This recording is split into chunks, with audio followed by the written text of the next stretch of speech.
Kittandur ವೆಂಕಟರಾಮ್ರವರ ಸಾರಥ್ಯದಲ್ಲಿ ಮೂಡಿಬರುತ್ತಿರುವ punch TV Kannada ನ್ಯೂಸ್ಗೆ ಸ್ವಾಗತ. ಕೋಲಾರದಲ್ಲಿ ಎ ಶ್ರೀನಿವಾಸ್ ನೇತೃತ್ವದಲ್ಲಿ ಅದ್ದೂರಿ ಕನ್ನಡ ರಾಜ್ಯೋತ್ಸವ. ಎಸ್ಎನ್ಆರ್ ಆಸ್ಪತ್ರೆ ಸರ್ಕಲ್ನಲ್ಲಿ ಸುಸಜ್ಜಿತ ಆಕರ್ಷಕ ನರಸಿಂಹರಾಜ ಆಟೋ ನಿಲ್ದಾಣ ಲೋಕಾರ್ಪಣೆ. ಕೋಲಾರದ ವಿವಿಧ ಸಂಘಟನೆ ಮುಖಂಡರಿಗೆ ಬೆಳ್ಳಿ ಪದಕ ಸನ್ಮಾನ. ಅಹಿಂದ ಜನಸೇವಾ ಸಮಿತಿ, ಆಟೋ ಚಾಲಕರ ಸಂಘ ಹಾಗೂ ಎ ಶ್ರೀನಿವಾಸ್ ಯುವ ಬ್ರಿಗೇಡ್ ವತಿಯಿಂದ ಸಮಾಜ ಸೇವಕರಾದ ಎ ಶ್ರೀನಿವಾಸ್ ರವರ ನೇತೃತ್ವದಲ್ಲಿ ಕೋಲಾರದ ಎಸ್ಎನ್ಆರ್ ಆಸ್ಪತ್ರೆ ವೃತ್ತದಲ್ಲಿ ನರಸಿಂಹರಾಜ ಆಟೋ ನಿಲ್ದಾಣ ಚಾಲನೆ ಹಾಗೂ ಕೋಲಾರದ ಪ್ರಮುಖ ಸಂಘಟನೆ ಮುಖಂಡರುಗಳಿಗೆ ಬೆಳ್ಳಿ ಪದಕ ಅಭಿನಂದನಾ ಕಾರ್ಯಕ್ರಮ ಹಾಗೂ ಅದ್ದೂರಿ ಕನ್ನಡ ರಾಜ್ಯೋತ್ಸವವನ್ನು ಏರ್ಪಡಿಸಲಾಗಿತ್ತು. ಕನ್ನಡಕ್ಕಾಗಿ ಉತ್ತಮ ಸೇವೆ ಸಲ್ಲಿಸಿರುವ ಸೋಮಶೇಖರ್, ಕೋನ ಪ್ರಭಾಕರ್, ಪತ್ರಕರ್ತ ಸಹಕಾರ ಸಂಘದ ಅಧ್ಯಕ್ಷರಾದ ಕೆಎಸ್ ಗಣೇಶ್, ಅಂತಾರಾಷ್ಟ್ರೀಯ ಕ್ರೀಡಾಪಟು, ರೈತ ಸಂಘಗಳು, ದಲಿತ ಸಂಘಗಳು ಸೇರಿದಂತೆ ವಿವಿಧ ಪ್ರಗತಿಪರ ಸಂಘಟನೆಗಳ ಮುಖಂಡರುಗಳನ್ನು ಈ ಸಂದರ್ಭದಲ್ಲಿ ಪ್ರಶಸ್ತಿ, ಬೆಳ್ಳಿ ಪದಕ ಕೊಟ್ಟು ಸಮಾಜ ಸೇವಕ ಶ್ರೀನಿವಾಸ್ ಅವರು ಅಭಿನಂದನೆ ಸಲ್ಲಿಸಿದರು. ಶಾಲಾ ಮಕ್ಕಳಿಂದ ಭರತನಾಟ್ಯ ಕಾರ್ಯಕ್ರಮ ಹಾಗೂ ಕಲಾವಿದರಿಂದ ಸುಗಮ ಸಂಗೀತ ಕಾರ್ಯಕ್ರಮವನ್ನು ಸಹ ಏರ್ಪಡಿಸಲಾಗಿತ್ತು. 100ಕ್ಕೂ ಹೆಚ್ಚು ಆಟೋ ಚಾಲಕರಿಗೆ ಸಮವಸ್ತ್ರವನ್ನು ವಿತರಣೆ ಮಾಡಲಾಯಿತು.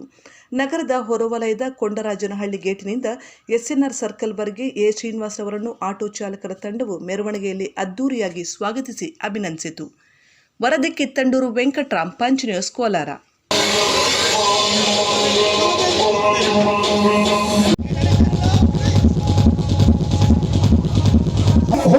ದಲಿತ ಸಂಘಟನಾ ಸಮಿತಿಯ ಮುಖಂಡರಾಗಿರುವಂತಹ ಮಹಿಳಾ ಘಟಕ ಕೋಲಾರ ಜಿಲ್ಲಾ ಶ್ರೀಮತಿ ರತ್ನಮ್ಮ ಶೀಘ್ರಗತಿಯಲ್ಲಿ ಬರಬೇಕು. ಯಾಕಂದ್ರೆ ಸಾಕಷ್ಟು ಗಣ್ಯ ವ್ಯಕ್ತಿಗಳು ಇಂದು ಕೂಡ ಅವರು ಕೂಡ ನಮ್ಮ ಎ ಶ್ರೀನಿವಾಸನವರು ಈ ಭಾಗದ ಜನಪ್ರಿಯ ಸಮಾಜ ಸೇವಕರು. ಬಹುಶಃ 2025ರಲ್ಲಿ ನಿಸ್ಸಂಶಯವಾಗಿ ಜಯ ಭೇರಿಯನ್ನು ಬಾರಿಸಲಿರುವ ಸ್ವತಂತ್ರ ಅಭ್ಯರ್ಥಿ ಮಾನ್ಯ ಎ ಶ್ರೀನಿವಾಸನವರು ತಮ್ಮ ಆಗ್ತದೆ. ಯಾಕಂತ ಹೇಳಿದ್ರೆ ಅಂತಾರಾಷ್ಟ್ರೀಯ ಮಟ್ಟದಲ್ಲಿ ಸಾಕಷ್ಟು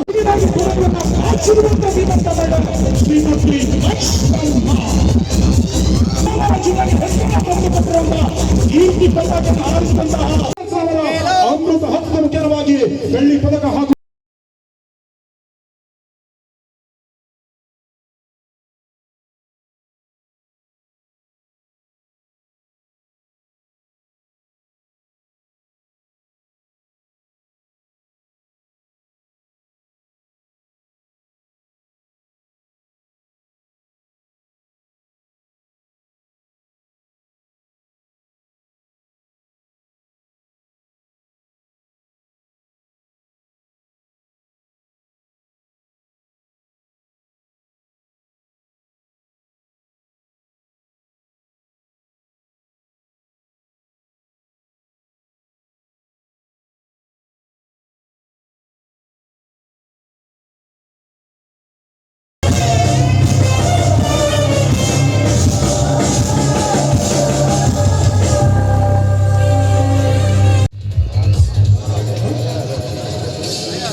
ಅದೇ ರೀತಿ ಗಣೇಶ್ಗೆ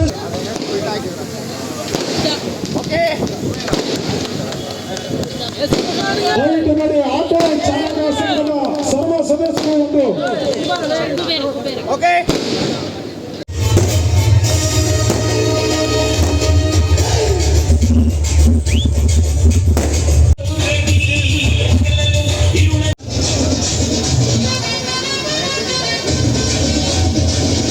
ಮುಖ್ಯವಾಗಿ ಗುರುತಿಸಿ ಗೌರವಿಸಿದ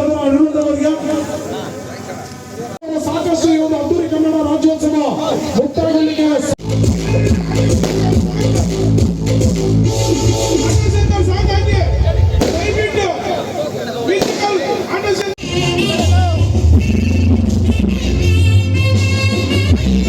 ಇವತ್ತಿನ ಸಂದರ್ಭದಲ್ಲಿ ಕೋಲಾರ ಜಿಲ್ಲೆಯಲ್ಲಿ ನಾನು ನೋಡಿದಂಗೆ ನಾನು 20 ವರ್ಷದಿಂದ ಸಂಸ್ಥೆಗಳಲ್ಲಿ ಹಲವಾರು ಹೋರಾಟಗಳಲ್ಲಿ ನಮ್ಮ ಸಂಸ್ಥೆಯನ್ನು ಭಾಗವಹಿಸಿದ್ದೇನೆ. ಈ ರೀತಿಯಲ್ಲಿ ನಾನು ಹೋರಾಟ ಮಾಡಿದ್ದೇನೆ, ಹಲವಾರು ದೃಷ್ಟಿಯಲ್ಲಿ ನಾನು. ಆದ್ರೂ ಸಹಿತ ಕೋಲಾರ ಜಿಲ್ಲೆಯಲ್ಲಿ 20 ವರ್ಷ ಆಗಲಿ 30 ವರ್ಷ ಆಗಲಿ ರಾಜಕೀಯ ಪಕ್ಷಗಳಲ್ಲಿ ಅಧಿಕಾರಕ್ಕೆ ಬಂದಂತಹ ಯಾವುದೇ ಒಬ್ಬ ಜನಪ್ರತಿನಿಧಿ ಕೋಲಾರ ಜಿಲ್ಲೆ ಒಂದು ಹುಟ್ಟಿನ ಹೋರಾಟದ ತವರೂರು. ಆ ತವರೂರಲ್ಲಿ ನಮ್ಮಂತ ಹೋರಾಟಗಾರನ್ನ ಗುರುಸಿದಂತ ಏಕೈಕ ವ್ಯಕ್ತಿ ಅಂದ್ರೆ ಇವು ಹೊಸದಾಗಿ ಬಂದಂತ ನಮ್ಮ ಸಮಾಜ ಸೇವಕರು ಎ ಶ್ರೀನಿವಾಸ್ ಅವರು. ಕೋಲಾರ ಜನನ ನೀವು ಕೇಳಿದ್ರೆ ಖಂಡಿತ ಹೇಳ್ತೀನಿ, ಕೋಲಾರ ಜನ ನಿಮ್ಮನ್ನ ಕೈ ಹಿಡ್ದೇ ಹಿಡಿತಾನೆ. ಅದ್ರ ಜೊತೆಗೆ ಈ ದೇವರ ಆಶೀರ್ವಾದ ನಿಮ್ಗೆ ಸದಾ ಇದ್ದೇ ಇರುತ್ತೆ ಅಂತ ಹೇಳ್ಬಿಟ್ಟು ಈ ಸಭೆಯಲ್ಲಿ ಆಶೀರ್ವಾದ. ನನಗೆ ಕೋಲಾರಕ್ಕೆ ಏನಾದರೂ ಮಾಡಬೇಕಂತ ಇರಬೇಕು ಎಲ್ಲರಿಗೂ ದುಡ್ಡದಲ್ಲಿ ಇರಬೇಕು. ಆಮೇಲೆ ನಮಗೇನಾದರೂ ಅವಕಾಶ ಕೊಟ್ಬಿಟ್ಟಿದ್ರೆ ಬಸ್ ಸ್ಟ್ಯಾಂಡು, ಆಟೋ ಸ್ಟ್ಯಾಂಡು ಅದೆಲ್ಲ ಉತ್ತಮ ರೀತಿಯಲ್ಲಿ ಮಾಡಿ ಚಾಲನೆ ಮಾಡ್ತಿರ್ತಾ ಇದೆ. ಸೊ ಬಟ್ ಮುಂದಿನ ಮಾಡ್ತೀನಿ, ಸೊ ಅದು ಇಚ್ಛಾಶಕ್ತಿ ಇದೆ, ಒಳಗೆ ಕಿಚ್ಚಿದೆ, ಮಾಡಲೇಬೇಕಂತ ಒಬ್ಬರಿಗೆ ಸಹಾಯ ಮಾಡಬೇಕು, ಬಡವ್ರಿಗೆ ಸಹಾಯ ಮಾಡಬೇಕಂತ ಬಡವರಿಗೆ ಮಾಡೇ ಮಾಡ್ತೀನಿ. ನಾನು ಬಡವರಿಗೋಸ್ಕರ ಸೇವೆ ಮಾಡಬೇಕಂತ ಬಂದ್ಬಿಟ್ಟಿದ್ದೀನಿ, ಮಾಡೇ ಮಾಡ್ತೀನಿ. ಎತ್ತ ತಾಯಿ ಒಂದು ಮಾತು ಹೇಳಿದ್ರು, ಮಗನೇ ನೀನು ಕೋಲಾರಕ್ಕೆ ಎಲೆಕ್ಷನ್ಗೆ ಹೋಗ್ಬೇಕಂತಿದ್ದೀಯಾ? ಅಮ್ಮ ಇಲ್ಲಮ್ಮ, ನಾನು 5 ನಿಮಿಷ MLA ಆಗಲೇಬೇಕು, ಏನನ್ನಾಗಲಿ ನಾನು ಫೈಟ್ ಮಾಡಿಬಿಟ್ಟು ಎಲೆಕ್ಷನ್ಗೆ ಹೋಗ್ತೀನಿ ಅಂತ ಹೇಳಿದೆ ಲಾಸ್ಟ್ 1 ವರ್ಷದಿಂದ. ಮಗನೇ ನೀನು ಎಲ್ಲೇ ಹೋಗು, ಏನೇ ಮಾಡು, ಒಂದು ತಿಳ್ಕೊ ಹೇಳಿದೆ ನಮ್ಮಮ್ಮ, ನೀನು ಗೆಲ್ತೀಯ, ಗೆದ್ದ ಮೇಲೂ ಅದಕ್ಕೆ ₹1 ನನ್ನ ಮನೆಗೆ ಎತ್ಕೋರು ಬೇಡ, ಒಂದು ಗ್ಲಾಸ್ ನೀರು ಬೇಡ, ನಮ್ಮ ತಾಯಿ ಫ್ರೀ ಸೆಟ್ ಮಾಡೋಕ್ಕೆ, ಮನೆ ಬಾಯಿಂದ ಆಚೆ ಬರೋಕ್ಕೆ ಮುಂಚೆ ಬಡವ್ರಿಗೆ ಫ್ರೀ ಸೆಟ್ ಮಾಡೋಕ್ಕೆ ಯಾರೋ ಮಗನೇ ನೀನು ಏನು ಮಾಡೋದು ಉಳಿಯಲ್ಲ, ಬಡವ್ರಿಗೆ ಫ್ರೀ ಸೆಟ್ ಮಾಡು, ಒಂದು ಮನೆಗೆ 4-5 ಜನ ತಮ್ಮ 3 ಜನ ಇರ್ತಾರೆ, ಸ್ವಂತದಲ್ಲಿ ಎಷ್ಟು ಮನೆಗಳು ಕಟ್ಕೊಂಡು ತಮ್ಮಲ್ಲಿ ಇರ್ತಾರೆ, ಅವ್ರಿಗೆಲ್ಲ ಫ್ರೀ ಸೆಟ್ ಮಾಡೋದು ಬರ್ತೀನಿ. ಸೊ ನಾನು ಗೆದ್ದ ಮೇಲೆ ಹೊಸ ಕೋಲಾರ ನಾವು ನಿರ್ಮಾಣ ಮಾಡ್ತೀನಿ. ಅದಕ್ಕೆ ಮುಂಚೆ ನಾನು ಸ್ವಂತ ದುಡ್ಡಲ್ಲಿ 1 ಎಕರೆ 2 ಎಕರೆ 3 ಎಕರೆ ಇದ್ರೆ ಸೊ ನಾನು ಸ್ವಂತ ದುಡ್ಡಲ್ಲಿ ಸ್ವಲ್ಪ ಬಡವರಿಗೆ ಬಡವರಿಗೆ ಸೈಟು ಕೊಡ್ಕೊಡೋಕ್ಕೆ ಪ್ರಾಮಾಣಿಕ ಪ್ರಯತ್ನ ಮಾಡ್ತೀನಿ. ನಾನು ಸ್ವಂತ ದುಡ್ಡಲ್ಲಿ, ಸರ್ಕಾರಿ ದುಡ್ಡಲ್ಲಿ ನಾನು ಮಾಡೋಕ್ಕೋಗಲ್ಲ. ಸೊ ಮುಂದೆ ಗೆದ್ದಾದ ಮೇಲೆ ಅದು ಅವಕಾಶ ಬರೋದು. ಇವಾಗ ಅದು ಕೈಯಾದಷ್ಟು ಎಷ್ಟಾಗದ ಅಷ್ಟು ನಮ್ಮ ತಾಯಿ ಕನಸೋದು ಅದು ಫ್ರೀ ಸೀಟ್ ಕೊಡಬೇಕು ನಾವು. ಸೊ ನನಗೆ ಇಚ್ಛಾಶಕ್ತಿ ಇದೆ, ಆ ಧೈರ್ಯನೂ ಇದೆ, ಮಾಡ್ತೀನಿ. ಸ್ವಂತ ದುಡ್ಡಲ್ಲಿ ಜಮೀನು ಖರೀದಿ ಮಾಡಿರ್ಬೇಕಂತ ಎಲ್ಲ ಪ್ಲಾನಿಂಗಲ್ಲಿ ಇದ್ದೀನಿ. ಇನ್ನೂ ಟೈಮ್ ಇದೆ, ಸೊ ಮಾಡ್ತಾ ಇರ್ತೀನಿ. ನಿಮಗೆಲ್ಲ ಒಳ್ಳೆಯದಾಗಲಿ, ಎಲ್ಲರಿಗೂ ಒಳ್ಳೆಯದಾಗಲಿ.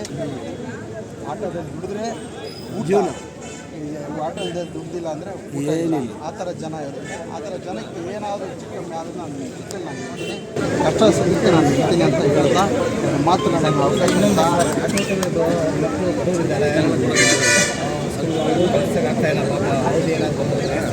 ನಾನೇ ಹೋಗ್ತೀನಿ ಮನೆಗೆ. ನಾನು ಒಂದು ಕಾರ್ಯಕ್ರಮ ಇಟ್ಕೊಂಡಿದ್ದೀನಿ.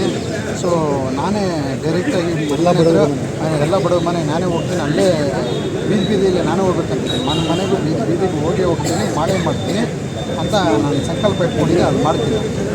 ಅದು ನಾನು ಹೋದಾಗ ಅಲ್ಲಿ ಗೊತ್ತಾಗ್ಬಿಡುತ್ತಲ್ಲ, ನನಗೆ ಇದೆ ನನಗಿಲ್ಲಿ ಏನೋ ಒಂದು ಸಮಸ್ಯೆ ಬರುತ್ತೆ, ಅದು ಸಾಲ್ವ್ ಮಾಡೋಕ್ಕೆ ನಾನೇ ಪ್ರಾಮಾಣಿಕ ಪ್ರಯತ್ನ. ಆಮೇಲೆ ಇನ್ನೊಂದು ಹೇಳಿದೆ ನಾನು, ಸುಮಾರು ಜನ ಲೈಟ್ಸ್ ಇಲ್ಲ, ಕೋಲಾರ ನಗರಕ್ಕೆ ಲೈಟ್ಸ್ ಇಲ್ಲ ಅಂತ ನಾನು ಚಾಲೆಂಜ್ ಮಾಡಿ ಹೇಳ್ತೀನಿ. ಬೆಳಗ್ಗೆ 2000 ಲೈಟು ಫ್ಯಾಕ್ಟ್ರಿಯಿಂದ ತಂದು ನಿಲ್ಲಿಸ್ತೀನಿ. ಯಾರೋ ನಿಲ್ಲಿಸ್ತೀನಿ. ನಾನು ಯಾಕೆ ನಿಲ್ಲಿಸ್ಬೇಕು, ಎಲ್ಲಿ ನಿಲ್ಲಿಸ್ಬೇಕು, ಪರ್ಮಿಷನ್ ಏನಿಲ್ಲ ನನಗೆ. ಅದಕ್ಕೆ ಹಾಕಕ್ಕೆ ಪರ್ಮಿಷನ್ ಬೇಕು, ಅದು ಬೇಕು, ನಾನು ಕೊಡೋಕ್ಕೆ ಬರಲ್ಲ, ಬರಬೇಕಾಗಿದೆ. ಯಾರೋ ಒಬ್ಬ ವ್ಯಕ್ತಿ ಕೇಳಿದೆ, ಯಾರೋ ಹುಡುಗುರ್ಪೇಟೆ ವೆಂಕಟೇಶ್ ಅವರು ಫೇಸ್ಬುಕ್ ಲೈವಾಗಿ ಕೇಳಿದ್ರು ಲೈಟ್ ಇಲ್ಲ ಅಂತ. ಅಣ್ಣ ನಾನು 2000 ಸೋಡಿಯಂ ಲೈಟ್ ಬೆಳಿಗ್ಗೆ ಕೋಲಾರನ್ನು ಜಿಗ ಮಾಡಿಬಿಡ್ತೀನಿ, ಎಲೆಕ್ಷನ್ ಗೆದ್ದಿಲ್ಲ, MP ಎಲ್ಲ ML ಎಲ್ಲ ಕೌನ್ಸಿಲರ್ ಇಲ್ಲ, 2000 ಲೈಟ್ ಬೆಳಕು ಮಾಡಿಬಿಡ್ತೀನಿ. ಸೊ ನನಗೆ ಪರ್ಮಿಷನ್ ಕೊಡಿಸಿ ನಾನೇ ಇಂಡಿವಿಜುವಲ್ಗೆ ತಂದು ಮಾಡ್ತೀನಿ.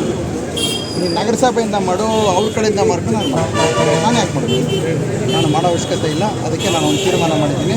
ಸೊ ನಾನು ಎಲ್ಲರೂ 5 ಲೈಟು 10 ಲೈಟು ಬೀದಿಯಲ್ಲಿ ಕೇಳ್ತಾ ಇರ್ತಾರೆ. ನಾನು ಸ್ವಂತವಾಗಿ ನಾನು ಅದರಿಂದ 5 ಲೈಟು 10 ಲೈಟ್ ಕೊಡ್ತಾಯಿದ್ದೀನಿ. ಚಾಲೆಂಜ್ ಆಗಿ ಮಾಡೋದು ನಾನು 2000 ಲೈಟು ನಾನು ಕೋಲಾರ ನಗರ 50 ಜನ ಕೂರಿಸ್ಬಿಡೋದು, ಹಾಕ್ಬಿಡೋದು, ಕಳಿಸ್ಬಿಡೋದು, ಆ ಥರ ಆಗಬಾರ್ದು. ನನ್ನ ವೇದಿಕೆ, ನಾನು ವೇದಿಕೆ ಬರಬೇಕಂದ್ರೆ ಪ್ರತಿಯೊಬ್ಬರಿಗೂ ಗೌರವಿಸಬೇಕು, ಅವ್ರಿಗೆ ಒಳ್ಳೆ ವೇದಿಕೆ ಸಿಗಬೇಕಂತ ಹೇಳ್ತಾ ಹಾಗೆ ಎಲ್ಲ ಜನರಿಂದ ದೂರ ಹೋಗಬೇಕಾದ್ರೆ ಶ್ರೀನಿವಾಸ್ ಅವರು ಕೋಲಾರದ ಜನತೆ ಜೊತೆ ಬೆಂಗಳೂರಿದ್ದಾರೆ. ಇವತ್ತು ಬೆಳಿಗ್ಗೆ ಒಂದು ಆಟೋ ನಿಲ್ದಾಣವನ್ನು ಉದ್ಘಾಟನೆ ಮಾಡಿದ್ದಾರೆ. ಆಟೋ ಚಾಲಕರಿಗೆ ಸಮವಸ್ತ್ರ ಕೊಟ್ಟಿದ್ದಾರೆ. ಆ ಸಮವಸ್ತ್ರವನ್ನು ಒರೆಸಿಕೊಳ್ಳೋದಕ್ಕೆ ದುಡ್ಡನ್ನು ಕೊಟ್ಟಿದ್ದಾರೆ. ಇವತ್ತು ಈ ವೇದಿಕೆಗೆ ಎಲ್ಲ ಕೋಲಾರದ ವಿವಿಧ ಸಂಸ್ಥೆಗಳ ಮುಖಂಡರು ಸಾಧಕರನ್ನು ಕರೆಸಿ ಬಹಳ ತುಂಬ ಆತ್ಮೀಯವಾಗಿ ಒಂದು ಸನ್ಮಾನವನ್ನು ಮಾಡ್ತಾ ಇದ್ದಾರೆ. ಶ್ರೀನಿವಾಸ್ ಅವರ ಕೋಲಾರದ ಸೇವೆ ಹೀಗೆ ಮುಂದುವರಿಲಿ, ಜನತೆ ಅವ್ರ ಜೊತೆಗೆ ಯಾವತ್ತೂ ಸದಾ ಹೀಗೆ ಇರೋಣ ಅಂತ ಹೇಳ್ತಾ ನನ್ನ ಮಾತನ್ನು ಮುಗಿಸ್ತೇನೆ. ನಮಸ್ಕಾರ.